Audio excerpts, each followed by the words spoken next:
și sunt al nimănui, cu sufletul în portbagaj și gânduri prea târzii. Am nopți în care tac și zile fără rost. Am râs la greu, dar plânsul mi-a fost adăpost. Pe drumuri lungi mi-am lăsat tinerețea. Am iubit prost, dar sincer cu toată ființa.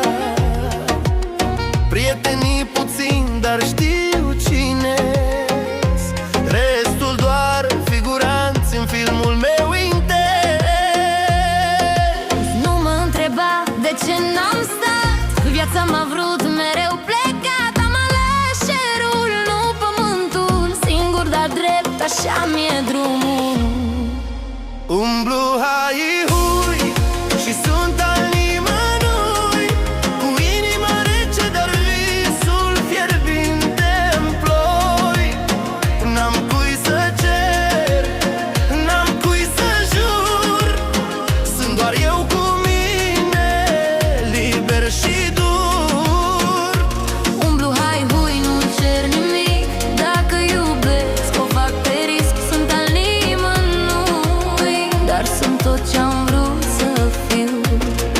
Am văzut orașe care dorm în neon. Am băut victorii reci din pahare de carton. Mi-au promis iubire, mi-au vândut povești. Dar eu citesc oamenii fără să-i ghicesc. Am pierdut timp, bani, dar nu respectul. N-am fost sfânt, dar mi-am ținut cuvântul.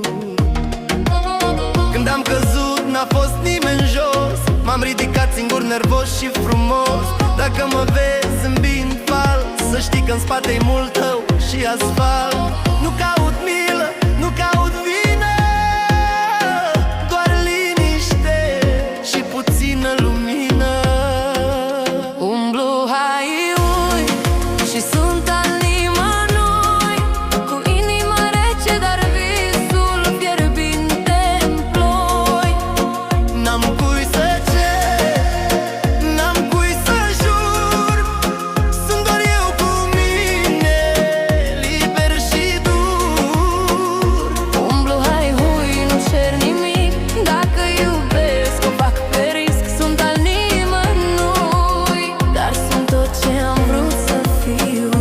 Poate într-o zi o să mă opresc, când cineva mă va vedea, nu doar mă va dori. Până atunci drumurile-mi sunt frați, iar singurătatea aliat. Umblu hai-hui și sunt al nimănui, dar n-am pierdut nimic din ce-am fost al meu.